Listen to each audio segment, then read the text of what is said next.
Mina olen hea näide sellest kohalikust ingerlasest, nagu noorema põlve ingerlasest, kes teatud ajani ei teadnud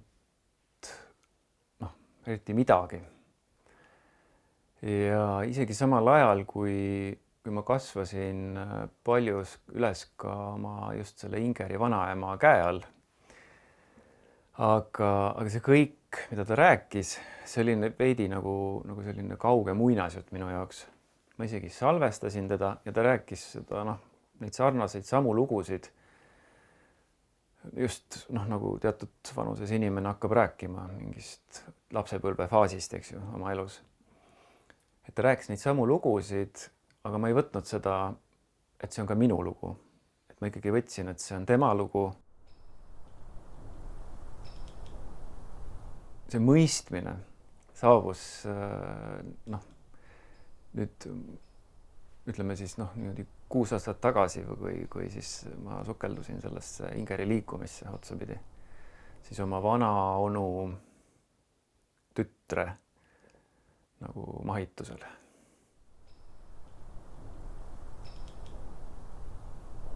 Ma kardan, et suurem osa kultuuri läheb edasi naiste kaudu. Meeste kaudu kipub edasi minema see selline ühiskondlik võib-olla vorm või mitte ainult, aga pigem, et ma ütleks, et siiski sellises nagu põlisrahva kontekstis kultuuri edasi kandmine, et see ikkagi pigem, sest need mehed ju olid seal põllul ja jäid sinna põllule ja jäid sinna metsa ja sõtta ja kuhu iganes.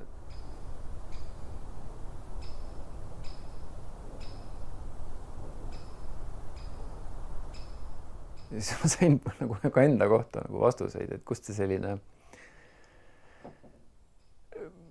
ma ei saa öelda iseloom, sest need on meil erinevad, aga mingi selline nagu mingi olek, mingi hoiak. Ma ühel hetkel sain natuke nagu aru, et miks mina olen selline, nagu ma olen. Ma sain aru, et mul ikkagi on neid Ingeri Soome mõjusid nagu oma jagu.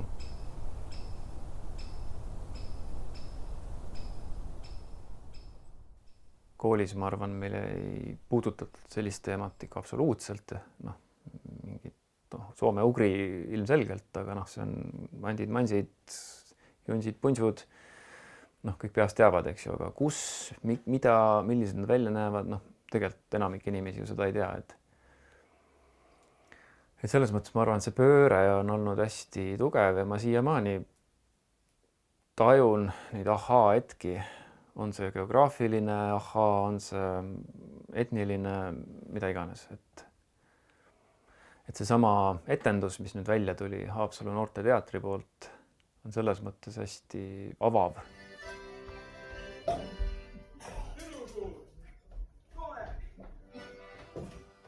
Võib-olla on siin suureks abiks ka ju tegelikult eestlastel on täpselt sama olukord, seesama lõhe, et me peame nagu uuesti looma seda kultuuri või seda taju. Et selles mõttes täna tegeledes rahvakultuuriga, oma tööga seoses juba, ja pärimusega, et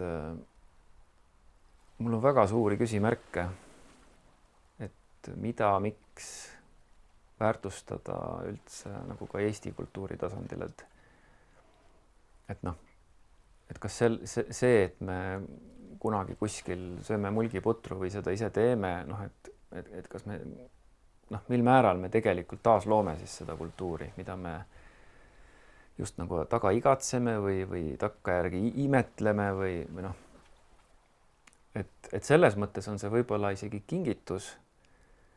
Tänased noored saavad ise luua seda sama. Võib-olla see on hea isegi. Et olla vaba igasugustest stereotüüpidest ja mingitest, nii oli ja nii jääb. Ingeri mõttes on see lihtsalt keerulisem, kuna Ingeri rahvas siin on võõral maal. Piltlikult me peaks olema iga päev ainult tänulikud, et me siin olla saame, et me ei ole nagu mingisuguses staatuses, et me peaks ennast halvasti tundma, me ei ole immigrandid tänases hetkes enam. ja et meid on vastu võetud, eks ju. Et me peamegi nagu sellest kontekstist aru saama ja ka peavad ka eestlased aru saama, et me tegelemegi siin praegu selle kultuuri taasloomisega ja see on ainus, mis me teeme. Ja see on jälle sama asi, et kui nüüd see vana põlvkond piltlikult välja sureb, eest ära läheb, on ju. Noh, mis siis tekib, millisel kujul? Ja see ei ole ainult Ingeri Soome kultuuri probleem praegu. Täpselt sama on Eesti rahvakultuuriga. Et on küll see noorte kultuurikiht tulnud läbi selle Viljandi festivali, läbi selle pärimusmuusika keskuse, läbi Viljandi kultuurikolledži. Noh, koolides hästi palju on, ma ei tea, Väike-Kandlast, milleni on seda kultiveeritud. Aga noh, see peabki mingi uue vormi võtma. Ma ei ole kasvanud seal Heinahangu juures, on ju, teinud neid töid, söönud taolisi toite. Noh, mina kasvasin Nõukogude Eestis, eks ju. Et siin oli midagi teha, et noh, ma ei saa tajuda seda kõike noh, sellel emapiima tasandil. Noh, see ei ole lihtsalt reaalne. Noh, ja see ongi paratamatu lünk. Võib-olla see on vajalik, et me seoksime mingid uued elunägemused selle sama pärimusega, mida meie vanaemad on meile rääkinud. Noh, läbi selle saaks hoopis midagi kolmandat tulla. Sest no, ilmselgelt me ei jõua tagasi sellesse. Noh, me ei hakka niimoodi elama. Isegi kui elekter ära läheb, me ei hakka niimoodi elama, nagu need esivanemad elasid. Nendes vett läbi laskvaste katustega majades, eks ju.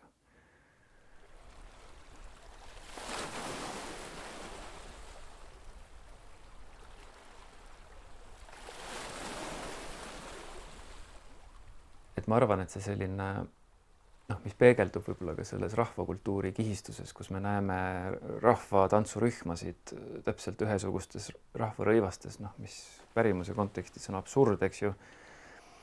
Aga noh, see on nagu see tasand, et see just nagu peaks mingil kujul mingisuguse sellise vaadeldava konservina säilima. Aga see ei pruugi ju kehtida. Ja täna rahvakultuuris on täpselt see nagu halastamatu peegel, täpselt see hetk, et me ei saa seda pärandit pakkida kokku selleks konserviks enam. Seal ei ole mõtet lihtsalt.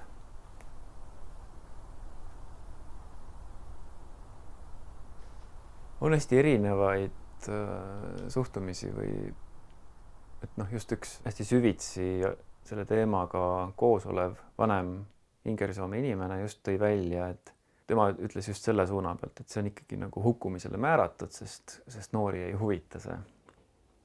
Ja samal ajal saatis üks teine hästi süvitsi teemas olev noorem, võiks olla tema tütar, on ju noorema põlve inimene, meile fotot sellest, kuidas tema juba siiski lapselaps tantsib Ingeri rahvarõivastes tänavatantsu, noh, esineb. Et see kõik on hästi suhteline. See on mingi selline hetke peegel. Et me peame palju vanema kihistuse juurde tagasi jõudma.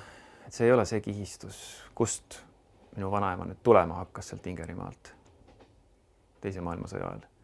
See ei ole see kihistus, kuhu minul noorema põlve esindajal on vaja tagasi jõuda. Ma pean jõudma hoopis vanemasse kihistusse tagasi.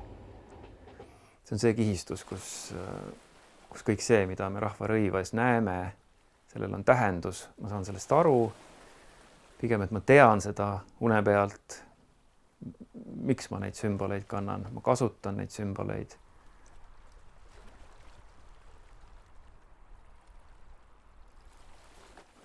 Kui tänaste noortega midagi koos teha, siis sa näed, et see nende taju on hoopis tundlikum, puhtam, selline, neile lähevad korda hoopis teised asjad.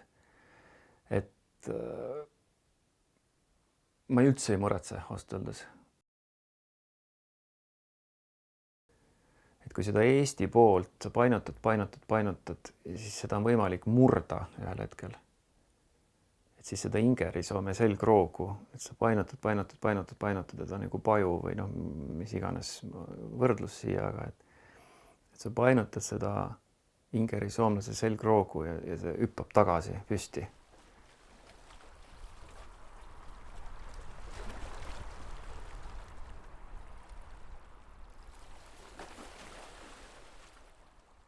Nii siin kui mujal on hästi oluline oleks sellest valukehast nagu välja astuda. Et sellest, mis meiega juhtunud on. Sest tegelikult see juhtus absoluutselt kõikide rahvastega. Venelaste endiga juhtus seda, noh, kui me üldse saame venelasest rääkida kui sellisest, et seda soome-ugri juurt on igal pool nii palju. Aga ma isegi ei tea, kas võib-olla keegi Kanadas ei teadnud, et toimub maailmasõda, aga noh, mujal ikkagi nagu teati, et aga ma arvan jah, et sellest noh, ma saan aru absoluutselt, et on vaja nagu meenutada ja see no, läbi selle nagu vabaneda sellest, aga et noh, võib-olla ka andestada, ikkagi olla tänulik, et me saame siin olla tegelikult ilma probleemideta.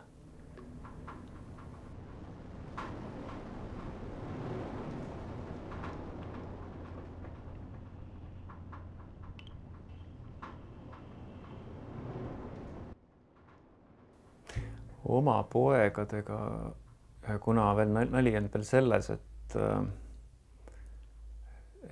minu poegade ema, kui me kokku saime, siis tema teadis, et temal on kuskil sealt Karjalas mingid juured. Ja siis, kui kunagi oli tema vanemate kodu tühjaks kolimine, see oli juba peale poegade sündi, siis me leidsime dokumendid, kust selgus, et ka tema on ingerisoomlane. Ehk siis need poisid on nagu kahte liini pidi ingerisoomlased.